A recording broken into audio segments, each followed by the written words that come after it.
Media में चल रहा है कि स्वामी प्रसाद मौर्य को पार्टी में वापस लाया जाएगा, क्या कैसे मतलब क्या नहीं, लगता है? ठीक है, अच्छा है, स्वामी प्रसाद मौर्य का अच्छा इमेज भी है, लेकिन चूंकि वो भी तो बीजेपी में गए थे ना, सपा में भी थे, सपा में भी थे, बीजेपी में भी गए थे, लेकिन बसपा में जो रहा आदमी है ना, दूसर जगह नहीं टिक पाएगा। भले कहीं जगह मिलेगा, पद मिलेगा, लाभ वाला पद मिलेगा तो रह लेगा, लेकिन जैसे ही वहाँ से हटेगा ना, तो चूंकि बसपा में तो दिमागी खुराक मिलता है ना, दूसरी जगह दिमागी खुराक नहीं मिलता है। नहीं मिलता है। दूसरी जगह सिर्फ आप नौकर की तरह आप खटिए, काम करिए, दिमागी खुराक आपको नहीं मिलेगा। हम लोग काहे हैं, हम लोग बसपा से मान लीजिए कि क्यों बसपा से जुड़े हुए हैं, सिर्फ दिमागी खुराक के चलते। हम जानते हैं कि यहाँ रहेंगे तो हम सामाजिक न्याय और बाबा साहब अम्बेडकर के विचारों को आगे हम बढ़ा सकते हैं, फ्री होकर बोल सकते हैं, अपनी बात को रख सकते हैं, कहीं हमको रोकने टोकने वाला इसमें नहीं रहेगा। लेकिन सर उत्तर प्रदेश में कुशवाहा समाज का बड़ा वोट है, तो कुशवाहा समाज क्या लगता है कि बसपा के साथ इम्पैक्ट होगा, क्योंकि आने वाले समय में 2027 में चुनाव होने वाला विधानसभा का? नहीं, बसपा के साथ तो जुड़ा रहा है ना, हाँ, पहले से जुड़ा रहा है, तब ना सरकार बनी है, हैं? तो इसलिए जुटेगा तो निश्चित रूप से होगा और जोड़ना भी चाहिए। लेकिन चूँकि शेड्यूल का सबसे पहले तो शेड्यूल कास्ट को इंटैक्ट होना जरूरी है, बहुत जरूरी है वहाँ पे। हाँ, शेड्यूल कास्ट का 21-22% जो लोग है वही बिखर गया है। जब वो एक हो जाएगा ना तो सारा लोग एक हो जाएगा। उसी तरह से बिहार में भी यहाँ पर शेड्यूल कास्ट के 22 जातियाँ हैं, उस सबको जोड़ने की जरूरत है। 22 जाति जिस दिन जुट जाएगा ना, दूसरे लोग आपके साथ जुड़ जाएगा, उसी दिन सरकार बन जाएगी। देश के आयरन लेडी बहन कुमारी मायावती जी का 15 जनवरी को उनका जन्मदिन है, और बसपा वाले जो भी जिनके उनके नेता हैं, बहुजन समाज पार्टी के जितने भी नेता हैं, उनका जन्मदिन कल्याणकारी के रूप में मनाते हैं।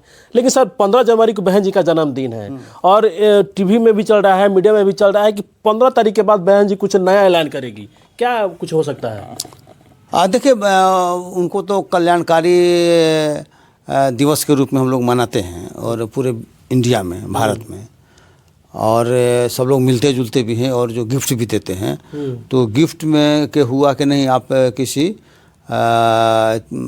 पैसा दीजिए आप, ताकि वो पैसा काम में आ जाए, पार्टी चले, उस पार्टी हित में काम हो जाए। चुनाव में खर्च होता है, पार्टी चलाने में खर्च होता है, तो चूँकि पार्टी कैसे चलेगा, गरीबों की पार्टी है और कॉरपोरेट घरानों की पार्टी तो है नहीं, कि जिस तरह से कॉरपोरेट घरानों से बीजेपी को, कांग्रेस को, आरजेडी को जो पैसा मिलता है, हैं? अब कुछ चंदा मांगता है किसी से लोग, लेकिन हम लोगों को तो कोई देता नहीं है, कोई मांगते भी हम लोग नहीं हैं। बीएसपी तो मान लें कि आमकर्ताओं जो देता है उसी के पैसा से चुनाव लड़ती है, उसी से लड़ती है ना। ये लोग की तरह नहीं ना कि कॉर्पोरेट घरानों से इलेक्शन बॉन्ड से पैसा मिल गया और उसे चुनाव लड़ रहा है, आप पैसा ही में बड़का बड़का बिल्डिंग बना रहा है, 5 स्टार होटल की तरह बीजेपी का हर एक जिला में कार्यालय बन गया। तो ये जो है, तो ये गलत मान लिया कि लोकतंत्र को एक तरह से खतरा है, लोकतंत्र को एक तरह से समझिए कि पूंजी तंत्र की तरफ बढ़ावा मान लिया करना है। इसलिए देश को बीजेपी से खतरा है ही, और लोगों से भी खतरा है।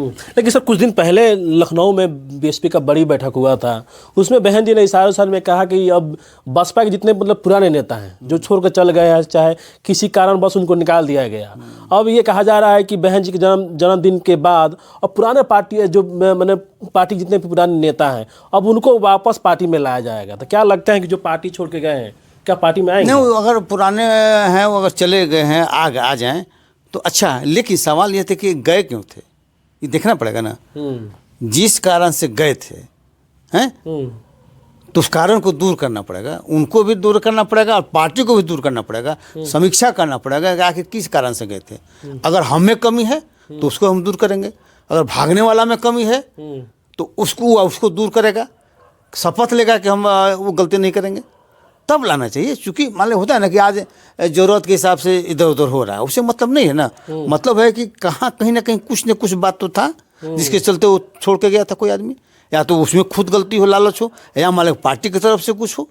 तो पार्टी की तरफ से हो तो दोनों तरफ से समीक्षा करके ही किसी को लेना चाहिए और रास्ता निकालना चाहिए भविष्य के लिए भी। सर आप बिहार के जिम्मेवार नेता हैं बहुजन समाज पार्टी के, मीडिया में चल रहा है कि स्वामी प्रसाद मौर्य को पार्टी में वापस लाया जाएगा, क्या कैसे मतलब क्या? नहीं, ठीक है, अच्छा है, स्वामी प्रसाद मौर्य का अच्छा इमेज भी है, लेकिन चूँकि वो भी तो बीजेपी में गए थे ना, सपा में भी थे, बीजेपी में भी गए थे, लेकिन बसपा में जो रहा आदमी है ना, दूसर जगह नहीं टिक पाएगा।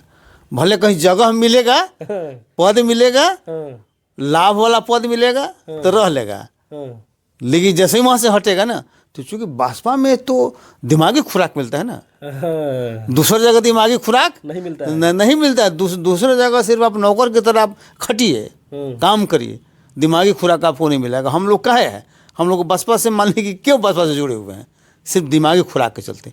हम जानते हैं कि यहाँ रहेंगे तो हम सामाजिक न्याय और बाबा साहब अम्बेडकर के विचारों को आगे हम बढ़ा सकते हैं, फ्री होकर बोल सकते हैं, अपनी बात को रख सकते हैं, कहीं हमको रोकने टोकने वाला इसमें नहीं रहेगा। बाबा साहब के विचारों को आगे बढ़ाने में कहीं कोई दिक्कत नहीं। सर क्या लगता है कि अगर स्वामी प्रसाद मौर्य अगर पार्टी में आते हैं तो क्या लगता है कि पार्टी को कुछ फायदा मतलब निश्चित रूप से होते, जब कुछ जुटते हैं तो अगर मान लिया कि अगर 5 वोट उठ के चलते जुटा, बहुत हो गया। एक ही के नियम के हिसाब से 10 वोट जुटा, 50 वोट जुटा तो प्लस ही होगा, निगेटिव तो नहीं होगा।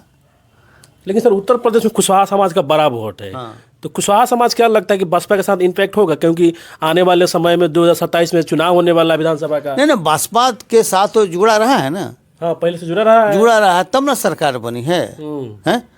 तो इसलिए जुटेगा तो निश्चित रूप से होगा और जोड़ना भी चाहिए। लेकिन चूँकि शेड्यूल का सबसे पहले तो वहाँ शेड्यूल कास्ट को इंटैक्ट होना जरूरी है, बहुत जरूरी है वहाँ। हाँ, शेड्यूल कास्ट का 21-22% जो लोग है वही बिखर गया है। जब वो एक हो जाएगा ना तो सारा लोग एक हो जाएगा। उसी तरह से बिहार में भी यहाँ पर शेड्यूल कास्ट के 22 जातियाँ हैं, उस सबको जोड़ने की जरूरत है। 22 जाति जिस दिन जुट जाएगा ना, दूसरे लोग आपके साथ जुड़ जाएगा, उसी दिन सरकार बन जाएगी। बाहर कितनों आप हाथ पर मारते रह जाइएगा, वो नहीं होगा। लेकिन जिस दिन शेड्यूल कास्ट के दुसाध, चमार, मुसहर, धोबी, पासी, वाल्मीकि, भांगड़, है ना, जितना सब है, धांगड़, सब जिस दिन मिल जाएगा तो उस दिन दूसरे लोग भी वोट के लिए आपके साथ आ जाएंगे और आपकी सरकार बन जाएगी। सर बीच में जो ओम प्रकाश राजभर है, अभी तो फिलहाल कैबिनेट मंत्री है उत्तर प्रदेश में, ये भी चलाया जा रहा था कि ये भी बसपा में शामिल होंगे। तो लालच में देखिए, लालच तो बहुत बड़ा चीज़ है ना, पद चाहिए ना सबको। तो आप पद देने की स्थिति में नहीं है, मालिक सत्ता में नहीं है, तो जो सत्ता में उसके पीछे लौटक जाता है, लेकिन उसका परमानेंट साथी नहीं होता है वो। मैंने आज यहाँ तो हाँ, जैसे ही मान लिया कि वहाँ से हटेगा बस भागा। मैंने ये लालची आदमी है क्या? नहीं, सब लोग है, उसी को हम क्यों कहेंगे, सारे नेता लोग हैं। सारे लोगों को मतलब कहना है, हाँ कहने का, हाँ एक ही कहने का मुश्किल कहना है। लेकिन होता है क्या कि जहाँ लालच रहता है तो लालच ज़्यादा जहाँ दिखलाई देता है। कोई भी आदमी संत तो गया नहीं राजनीति में, राजनीति तो करने के लिए गया कि भाई हमको पद मिले, प्रतिष्ठा मिले, मान सम्मान के लिए गया है। तो मंत्री से ज़्यादा मान प्रतिष्ठा कहाँ मिलता है? तो जहाँ कोई मंत्री बना देगा तो वहाँ दौड़ के लोग चला जा रहा है, चल ही जाएगा। बहुत रेयर एंड रेयरेस्ट मान लीजिए इस आदमी है कि जो सिद्धांत को पकड़े रहेगा और मान लीजिए कि पद पर नहीं जाएगा, बहुत कम लोग हैं। सर 2020 में बसपा से चुनाव जीते थे जमा खान, मंत्री के लालच में छोड़ दिया पार्टी उन्होंने, चलेगा वो चला गया। फिर एगो लोजपा से जीतल था राजकुमार सिंह, वो चल गया, वो भी चला गया, तो हो गया। सबको मंत्री पद चाहिए, मैंने लालच है, नहीं समझे। रेयर एंड रेयरेस्ट आदमी रहेगा कि कहे कि नहीं हम सिद्धांत छोड़ कर नहीं जाएंगे, बहुत कम आदमी है। लेकिन वही लीडर होता है, लीडर वही है। हाँ, जो सिद्धांत पर अड़ा रहेगा, असल में लीडर वही है। और लोग तो अपने आते जाते रहता है, खाते पीते रहता है, वो लीडरशिप उनके हाथ में नहीं जा सकता है। चलिए सर, बहुत बहुत धन्यवाद। बहुजन समाज पार्टी के पासवान समाज के बड़े नेता हैं माननीय इंजीनियर हरकेश्वर राम पासवान जी। हमने तमाम मुद्दे पे बात किया, बहन जी का जन्मदिन पे भी। अगले साल इसी साल बिहार विधानसभा का चुनाव होने वाला है। राहुल गांधी 18 जनवरी को पटना आ रहे हैं। तमाम मुद्दे पे हमने बात किया। आकाश आनंद जी के बारे में बात किया, चंद्रशेखर आजाद के बारे में बात किया, स्वामी प्रसाद मौर्य के बारे में भी हमने बात की। तमाम मुद्दे पे मसले पे हमने बात किया। इनको बातों को कैसे देखते हैं जरूर कमेंट कीजिएगा। बहुत बहुत धन्यवाद। जय भीम।